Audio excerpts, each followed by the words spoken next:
Hello everyone, welcome to free study जी के। आज हम लुसेंट सामान्य ज्ञान में पार्ट 10 को देखेंगे। पार्ट 1 से लेकर 9 तक का वीडियो बन चुका है जो कि प्लेलिस्ट में है, तो आप जाके उसे देख सकते हैं। तो चलिए फिर से स्टार्ट करते हैं पार्ट 10 को। नेक्स्ट पॉइंट है वायुमंडल का सामान्य परिसंचरण और उसका महासागरों पर प्रभाव। तो वायुमंडल का सामान्य परिसंचरण और उसका महासागरों पर प्रभाव को देखते हैं। तो वायुमंडल की सामान्य परिसंचरण के संदर्भ में प्रशांत महासागर का गर्म या ठंडा होना अत्यंत महत्वपूर्ण है। तो प्रशांत महासागर का जो गर्म या ठंडा होगा उससे वायुमंडल के सामान्य परिसंचरण के संदर्भ में इसका ये होगा या ठंडा, इससे इसका महत्वपूर्ण योगदान होगा वायुमंडल के परिसंचरण पर। नेक्स्ट है प्रशांत महासागर की गर्म जलधाराएं दक्षिणी अमेरिका के तट की ओर प्रवाहित होती है और पेरू की ठंडी धाराओं का स्थान ले लेती है। तो मध्य प्रशांत महासागर की गर्म जलधाराएं दक्षिणी अमेरिका के तट की ओर प्रवाहित होती है और पेरू की ठंडी धाराओं का स्थान ले लेती है। पेरू के तट पर इन गर्म धाराओं की उपस्थिति एल नीनो कहलाता है। तो पेरू के तट पर जो ये गर्म धाराओं की उपस्थिति होती है इसे ही हम एल नीनो कहते हैं, ध्यान रखेंगे। एल नीनो घटना का मध्य प्रशांत महासागर और ऑस्ट्रेलिया के वायुदाब परिवर्तन से गहरा संबंध है। तो एल नीनो घटना का मध्य प्रशांत महासागर और ऑस्ट्रेलिया के वायुदाब परिवर्तन, तो वायुदाब परिवर्तन से गहरा संबंध है। प्रशांत महासागर पर वायुदाब में यह परिवर्तन दक्षिणी दोलन कहलाता है। तो प्रशांत महासागर पर वायुदाब में यह परिवर्तन जो है ये क्या कहलाता है, तो दक्षिणी दोलन। इन दोनों दक्षिणी दोलन बदलाव व एल नीनो की संयुक्त घटनाएं को ENSO के नाम से जाना जाता है। जिन वर्षों में ENSO शक्तिशाली होता है विश्व में वृहद मौसम संबंधी भिन्नताएं देखी जाती है। तो जिन वर्षों में ENSO शक्तिशाली होता है, तो जिस भी साल में ENSO शक्तिशाली होगा वो विश्व में वृहद मौसम संबंधी जो भिन्नताएं हैं वो देखी जाएगी, वृहद मौसम संबंधी भिन्नताएं। दक्षिणी अमेरिका के पश्चिम शुष्क तट पर भारी वर्षा होती है। तो दक्षिणी अमेरिका का जो पश्चिमी शुष्क तट है उस पर भारी वर्षा होती है। ऑस्ट्रेलिया और कभी कभी भारत अकालग्रस्त होती है। तो ऑस्ट्रेलिया और जो भारत भी है ये कभी कभी अकालग्रस्त होती है तथा चीन में बाढ़ आती है। और चीन में बाढ़ आती है। इन घटनाओं के ध्यानपूर्वक आकलन से संसार के अन्य भागों की मौसम संबंधी भविष्यवाणी के रूप में इनका प्रयोग किया जाता है। तो इन घटनाओं के ध्यानपूर्वक आकलन से संसार के अन्य भागों की मौसम संबंधी भविष्यवाणी के रूप में इनका प्रयोग किया जाता है। नेक्स्ट है अटलांटिक महासागर, देखते हैं। यह संपूर्ण संसार का छठा भाग है। इसका क्षेत्रफल 8,29,63,800 किलोमीटर स्क्वायर है जो प्रशांत महासागर के लगभग आधा है। तो ये अटलांटिक महासागर जो ये प्रशांत महासागर के लगभग आधा है और संसार के क्षेत्रफल का लगभग 16% है। तो संसार का जो कुल क्षेत्रफल है उसका लगभग 16% है ये अटलांटिक महासागर। इसकी आकृति अंग्रेजी के एस आकार की से मिलती जुलती है। तो ये इसकी आकृति कैसी है, तो अंग्रेजी के एस आकार जो है ऐसे एस, उसी की आकृति का अटलांटिक महासागर है। और ये जो प्रशांत महासागर था हमारा ये त्रिभुजाकार था और ये अटलांटिक महासागर एस के आकार का है। इसके पश्चिम में दोनों अमेरिका तथा पूर्व में यूरोप और अफ्रीका, दक्षिण में अंटार्कटिका। तो इसके पश्चिम में दोनों अमेरिका कहने का मतलब उत्तरी अमेरिका और दक्षिणी अमेरिका तथा पूर्व में यूरोप। पूर्व में हम यूरोप को देखेंगे और इसके पश्चिम में है जो उत्तरी अमेरिका, दक्षिणी अमेरिका, पूर्व में यूरोप और अफ्रीका। पूर्व में यूरोप और अफ्रीका, दक्षिण में अंटार्कटिका। तो दक्षिण में अंटार्कटिका होगा। तो हम देखते हैं ये हमारा हो गया अटलांटिक महासागर। तो यहाँ पर हमारा उत्तरी अमेरिका, यहाँ दक्षिणी अमेरिका और यहाँ पे है यूरोप और यहाँ पे हमारा ये ऐसे करके है हमारा अफ्रीका महाद्वीप। तो ध्यान रखेंगे, इसी तरह से इसी बात को समझाया गया है। उत्तर में ग्रीनलैंड, हडसन की खाड़ी, बाल्टिक सागर, उत्तरी सागर मग्न तट पर स्थित है। तो उत्तर में जो है ग्रीनलैंड, हडसन की खाड़ी, बाल्टिक सागर, उत्तरी सागर मग्न तट पर स्थित है। ध्यान रखेंगे इस सबको। इस महासागर की सबसे महत्वपूर्ण विशेषता मध्य अटलांटिक कटक। तो इस महासागर की सबसे महत्वपूर्ण विशेषता क्या है, तो मध्य अटलांटिक कटक। यह उत्तर में आइसलैंड से दक्षिण में बोवेट द्वीप तथा लगभग 14,000 किलोमीटर लंबा तथा 4,000 मीटर ऊंचा है। यह एक जलमग्न कटक है जो तो भी इसकी अनेक चोटियाँ जल के ऊपर उठकर छोटे छोटे द्वीपों का रूप धारण कर गई है। तो यह जो है ये जलमग्न कटक है। तो ये जो है जलमग्न कटक है, लेकिन इसकी अनेक चोटियाँ जल के ऊपर अलग तो उठ गई है। जो जल के ऊपर उठ गया है इसका चोटी, यही द्वीप का रूप धारण कर लिया है। अर्जोस का पाइको द्वीप, अर्जोस का जो पाइको द्वीप है तथा केप बर्दे द्वीप, इस द्वीप सब का नाम ध्यान रखेंगे, इसके प्रमुख उदाहरण है। तो ये जो कटक है समुद्र के भीतर, उसी का जो ऊपर का उठा हुआ भाग है वही सब दे लिया है, जो कि इसको ही बोलते हैं पाइको द्वीप, केप बर्दे द्वीप, ये सब उसी का उदाहरण है, ध्यान रखेंगे। सबसे तीखी चोटी भूमध्य रेखा के निकट सेंट पॉल नामक द्वीप समूह की है। तो सबसे तीखी चोटी किसकी है? तो भूमध्य रेखा के निकट जो है सेंट पॉल नामक द्वीप समूह की है। तो सेंट पॉल नामक द्वीप समूह की सबसे तीखी चोटी है। दक्षिणी अटलांटिक महासागर में बरमूडा प्रवाल द्वीप एवं असेंशन, त्रिस्टा दी कान्हा, सेंट हेलेना, गुआ तथा बोवेट द्वीप ज्वालामुखी द्वीप है। तो दक्षिणी अटलांटिक महासागर में बरमूडा प्रवाल द्वीप, असेंशन, त्रिस्टा की कान्हा, सेंट हेलेना, गुआ और बोवेट द्वीप ज्वालामुखी द्वीप है, ध्यान रखेंगे। यह महासागर 55 डिग्री उत्तरी अक्षांश के पास अधिक चौड़ा हो जाता है। तो ये जो है महासागर, ध्यान रखेंगे, कौन महासागर? तो अटलांटिक महासागर 55 डिग्री उत्तरी अक्षांश, तो 55 डिग्री जो उत्तरी अक्षांश होता है वहाँ पे पास अधिक चौड़ा हो जाता है। ध्यान रखेंगे, कौन सा पूछे कि कौन सा अक्षांश जो है 55 डिग्री अक्षांश के पास कौन सा महासागर चौड़ा हो जाता है, तो ध्यान रखिए अटलांटिक महासागर। यहाँ इसे टेलीग्राफिक पठार के नाम से पुकारा जाता है। तो इसे क्या किसके नाम से पुकारा जाता है? तो टेलीग्राफिक पठार के नाम से। भूमध्य रेखा के निकट रोमांस गंभीर इसे दो भागों में बांटता है। तो भूमध्य रेखा के निकट रोमांस गंभीर जो है ये इसे दो भागों में बांटता है, ध्यान रखेंगे। भूमध्य रेखा के निकट कौन सा? रोमांस गंभीर दो भागों में बांटता है। उत्तरी भाग डॉल्फिन श्रेणी तथा दक्षिणी भाग का नाम चैलेंजर कटक है। तो उत्तरी भाग डॉल्फिन श्रेणी तथा दक्षिणी भाग का नाम क्या है? तो चैलेंजर कटक। अटलांटिक महासागर के तटों के साथ बेफिन की खाड़ी, हडसन की खाड़ी, उत्तरी सागर, बाल्टिक सागर, मैक्सिको की खाड़ी, भूमध्य सागर तथा कैरिबियन सागर महत्वपूर्ण सागर है, ध्यान रखेंगे। नेक्स्ट, अटलांटिक महासागर की तटरेखा बहुत कटी फटी है। तो अटलांटिक महासागर की तटरेखा बहुत कटी फटी है, ध्यान रखिए। तटरेखा किसका कटी फटी है? तो अटलांटिक महासागर की। इसके कारण इसकी तटरेखा की लंबाई प्रशांत एवं हिंद महासागर की तटरेखा की कुल लंबाई से अधिक है। तो इसके कारण इसकी तटरेखा की लंबाई जो है किसकी? तो अटलांटिक महासागर की तटरेखा की लंबाई प्रशांत एवं हिंद महासागर की तटरेखा की कुल लंबाई से अधिक है। तो ये इसकी तटरेखा की लंबाई पूछे तो अटलांटिक महासागर की तटरेखा की लंबाई अधिक है प्रशांत महासागर से भी और हिंद महासागर से भी।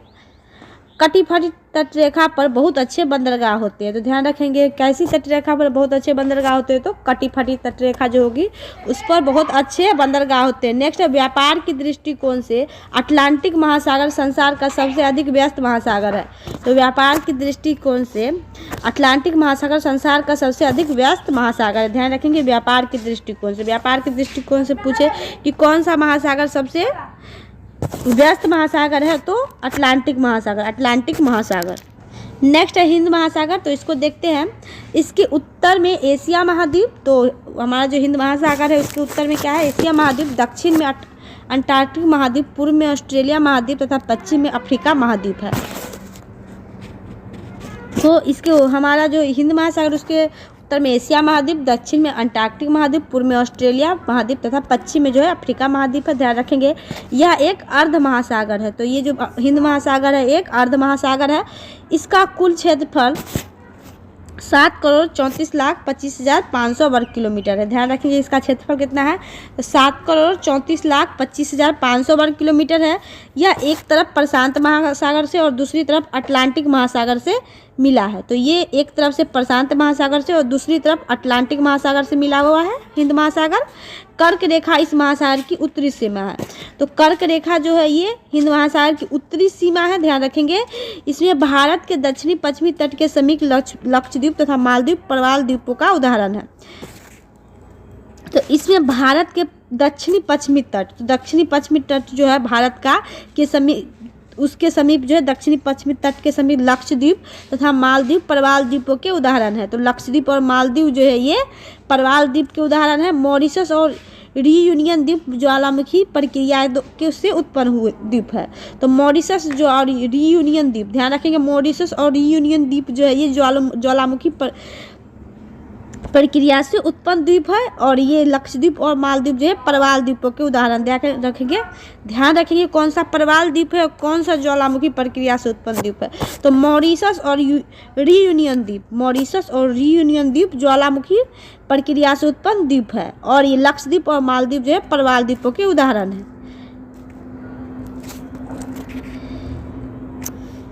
नेक्स्ट है, इस महासागर का सबसे बड़ा द्वीप मेडागास्कर है। तो इस महासागर का सबसे बड़ा द्वीप कौन सा है? तो मेडागास्कर। मेडागास्कर से हिंद महासागर का सबसे बड़ा द्वीप मेडागास्कर है। मेडागास्कर के पूर्व में मॉरिशस द्वीप है। तो मेडागास्कर जो है उसके पूर्व में मॉरिशस द्वीप है। इस महासागर में वास्तविक तटवर्ती सागर 2 ही है। तो इस महासागर में वास्तविक तटवर्ती सागर कौन है? 2 ही है। वे हैं लाल सागर और फारस की खाड़ी। तो लाल सागर और फारस की खाड़ी, अरब सागर तथा बंगाल की खाड़ी की गणना भी सागरों में ही की जाती है। तो अरब सागर और जो बंगाल की खाड़ी है इसकी गणना किस में की जाती है? तो सागरों में, सागरों में की जाती है।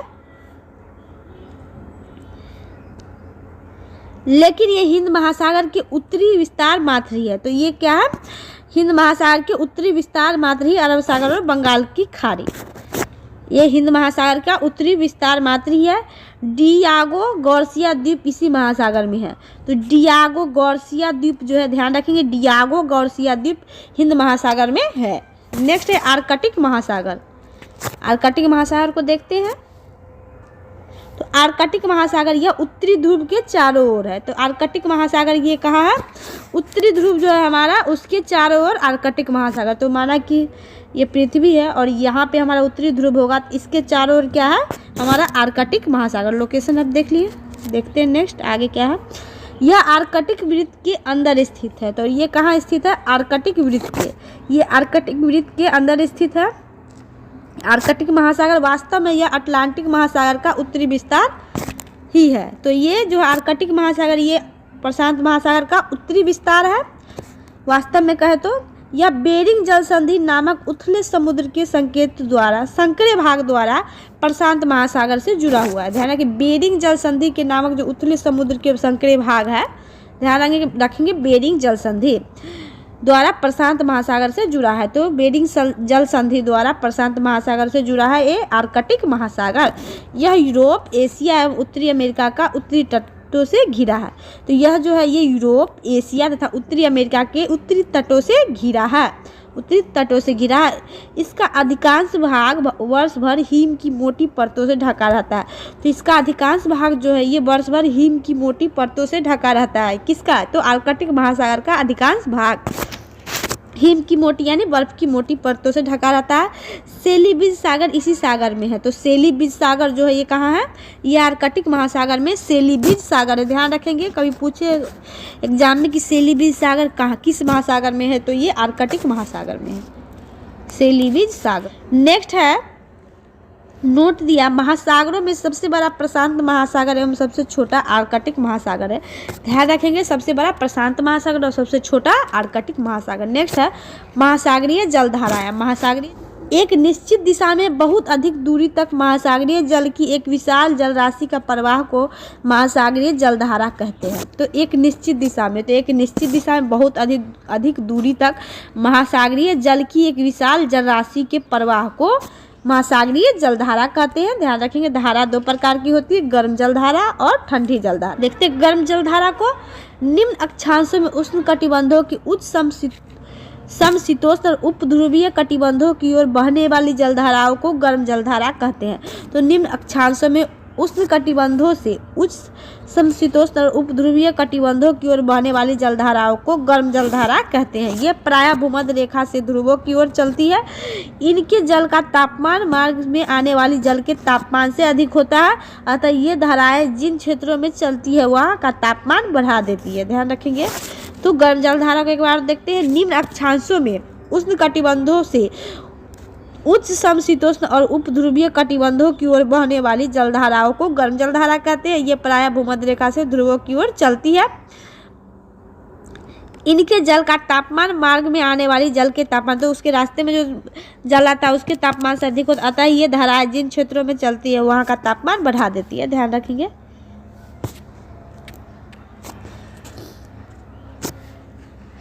और ठंडी जलधारा को देखते हैं। उच्च अक्षांशों से निम्न अक्षांशों की ओर बहने वाली जलधारा को ठंडी जलधारा कहते हैं। ये प्रायः ध्रुवों से भूमध्य रेखा की ओर चलती है। ये प्रायः ध्रुवों से भूमध्य रेखा की ओर चलती है, तो ये ठंडी जलधारा। भूमध्य ध्रुव पर क्या बर्फ होता है, तो बर्फ की तरफ से भूमध्य रेखा की तरफ चलेगी तो ये ठंडी जलधारा होगी। ध्यान रख, इस बात को आप समझ ही रहे हैं।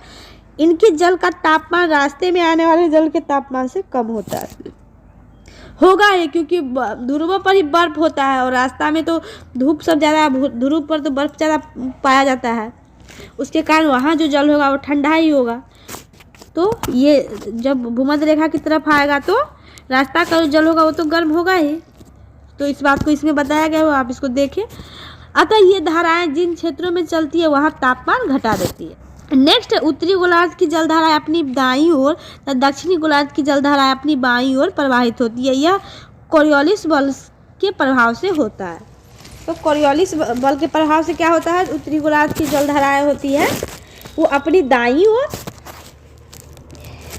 और दक्षिणी गोलार्ध की जलधारा अपनी बाईं ओर प्रवाहित होती है। यह कोरियोलिस बल के प्रभाव से होता है। तो इसको ध्यान रखेंगे कि अगर क्वेश्चन पूछे कि उत्तरी गोलार्ध की जलधाराएं होती है अपनी दाईं ओर, दक्षिणी गोलार्ध की जलधारा अपनी बाईं ओर प्रवाहित होती है, यह किसके कारण, तो कोरियोलिस बल, ध्यान रखेंगे। नेक्स्ट है, महासागरीय जलधाराओं के संचरण की समान व्यवस्था का एकमात्र प्रसिद्ध अपवाद हिंद महासागर के उत्तरी भाग में पाया जाता है। तो महासागरीय जलधाराओं के संचरण की समान व्यवस्था का एकमात्र प्रसिद्ध अपवाद जो है ये वो हिंद महासागर के उत्तरी भाग में पाया जाता है। इस भाग में धाराओं के प्रवाह का दिशा मानसूनी पवन की दिशा के साथ बदल जाती है। तो कहाँ, तो हिंद महासागर के उत्तरी भाग में, ध्यान रखेंगे, ये मानसूनी पवन की दिशा के साथ बदल जाती है। गर्म जलधाराएं ठंडे सागरों की ओर और ठंडी जलधाराएं गर्म सागरों की ओर बढ़ने लगती है। तो गर्म जलधाराएं जो है ठंडी सागरों की ओर और ठंडी जलधाराएं जो गर्म सागरों की ओर बहने लगती है, ध्यान रखेंगे, हिंद महासागर के उत्तरी भाग में।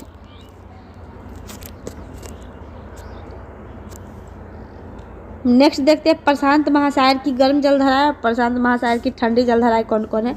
तो उत्तर विषुवतीय जल रेखा, क्यूरियो की जलधारा, उत्तरी प्रशांत जल प्रवाह, अलास्का की जलधारा, एल नीनो जलधारा, सुसीमा जलधारा, दक्षिण विषुवतरेखीय जलधारा, पूर्वी ऑस्ट्रेलियाई जलधारा, तो विपरीत विषुवतरेखीय जलधारा। तो उत्तर विषुवतरेखीय जलधारा क्यूरोसियो की जलधारा, ध्यान रखेंगे, उत्तरी प्रशांत जल प्रवाह, अलास्का की जलधारा, एल नीनो जलधारा, सुसीमा की जलधारा, दक्षिण विषुवतरेखीय जलधारा, पूर्वी ऑस्ट्रेलिया की जलधारा, विपरीत विषुवतरेखीय जलधारा। ये कैसी जलधारा है, गर्म जलधारा है प्रशांत महासागर। और प्रशांत महासागर की ठंडी जलधारा को देखते हैं, क्यूराल विषुवतरेखीय जलधारा, कैलिफोर्निया की जलधारा, हम्बोल्ट या पेरुवियन की जलधारा, अंटार्कटिका की जलधारा। तो हमसे ये ऑप्शन एग्जाम में पूछ सकता है कि कौन सी प्रशांत महासागर की ठंडी जलधारा है, कौन सी प्रशांत महासागर की गर्म जलधारा है। उसी के अनुसार आप इन सबको याद करने का प्रयास करेंगे। हमें यही है कि ज्योग्राफी में याद समझने के साथ साथ याद भी करना पड़ता है, तो इस सब चीज़ को याद करना पड़ेगा।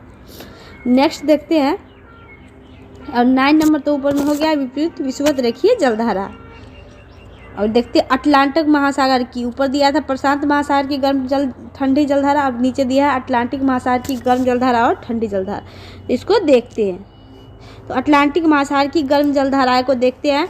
तो अटलांटिक महासागर की गर्म जलधारा है उत्तर विषुवतरेखीय जलधारा, गल्फ स्ट्रीम जलधारा, फ्लोरिडा जलधारा, दक्षिण विषुवतरेखीय जलधारा, ब्राज़ील जलधारा, विपरीत विषुवतरेखीय गिनी जलधारा, इरमिंजर की जलधारा। तो ये 7 दिया है। अटलांटिक महासागर की गर्म जलधारा, उत्तर विषुवतरेखीय जलधारा, गल्फ स्ट्रीम जलधारा, फ्लोरिडा जलधारा, दक्षिण विषुवतरेखीय जलधारा, ब्राज़ील जलधारा, विपरीत विषुवतरेखीय जलधारा, इरमिंजर की जलधारा। नेक्स्ट दिया है अटलांटिक महासागर की ठंडी जलधारा, इसको देखते हैं। तो लेब्राडोर की जलधारा, वेंगुएला की जलधारा, कनारी जलधारा, पूर्वी ग्रीनलैंड की जलधारा, अंटार्कटिका की जलधारा और 6 नंबर है फॉकलैंड की जलधारा। तो अटलांटिक महासागर की ठंडी जलधारा को देखते हैं, लेब्राडोर की जलधारा, वेनेजुएला की जलधारा, कनारी जलधारा, पूर्वी ग्रीनलैंड की जलधारा, अंटार्कटिका की जलधारा, फॉकलैंड की जलधारा। देखते हैं हिंद महासागर की गर्म एवं अस्थायी जलधारा को। तो हिंद महासागर की गर्म जलधारा है दक्षिण विषुवत रेखीय जलधारा, मोजाम्बिक की जलधारा, अगुलहास की जलधारा। तो ये कहाँ की हिंद महासागर की गर्म जलधाराएं हैं। और हिंद महासागर की ठंडी एवं अस्थायी जलधारा है पश्चिमी ऑस्ट्रेलिया की जलधारा। ध्यान रखेंगे इस सब बात को। नोट दिया हिंद महासागर की ग्रीष्मकालीन मानसून की जलधारा गर्म एवं परिवर्तनशील जलधारा है। तो हिंद महासागर की जो है ग्रीष्मकालीन मानसून की जलधारा जो है ये गर्म एवं परिवर्तनशील जलधारा एवं शीतकालीन मानसून प्रवाह ठंडी एवं परिवर्तनशील जलधारा है। तो ये शीतकालीन मानसून प्रवाह जो है ठंडी एवं परिवर्तनशील जलधारा। नेक्स्ट दिया हमारा सारगैसो सागर। तो सारगैसो सागर को देखते हैं। उत्तरी अटलांटिक महासागर में 20 डिग्री से 40 डिग्री उत्तरी अक्षांशों तथा 35 डिग्री से 75 डिग्री पश्चिमी देशांतरों के मध्य चारों ओर प्रवाहित होने वाली जलधाराओं के मध्य स्थित शांत में स्थिर जल के क्षेत्र को सारगैसो सागर के नाम से जाना जाता है। तो सारगैसो सागर के नाम से किसे जाना जाता है? तो उत्तरी अटलांटिक महासागर में। तो ये उत्तरी अटलांटिक महासागर 20 डिग्री से 40 डिग्री उत्तरी अक्षांश तथा 35 डिग्री से 75 डिग्री पश्चिमी देशांतरों के मध्य चारों ओर प्रवाहित होने वाली जलधाराओं के मध्य स्थित शांत एवं स्थिर जल के क्षेत्र को सारगैसो सागर के नाम से जाना जाता है। यह गल्फ स्ट्रीम, कनारी तथा उत्तरी विषुवतीय धाराओं के चक्र बीच स्थित शांत जल क्षेत्र है। तो यह गल्फ स्ट्रीम, कनारी तथा उत्तर विषुवतीय धाराओं के चक्र बीच स्थित शांत जल क्षेत्र है। शांत जल क्षेत्र है। इसके तट पर मोटी समुद्री घास तैरती है। तो इसके तट पर सारगैसो सागर के तट पर मोटी समुद्री घास तैरती है। इस घास को पुर्तगाली भाषा में सारगैसम कहते हैं। तो पुर्तगाली भाषा में क्या कहते हैं? इसे सारगैसम कहते हैं, जिसके नाम पर ही इसका नाम सारगैसो सागर रखा गया है। सारगैसो सागर रखा गया है किसके नाम पर? तो ये सारगैसम जो ये घास है, उस समुद्र की घास, समुद्री घास, मोटी समुद्री घास, उसी के नाम पर सारगैसो सागर रखा गया हुआ है।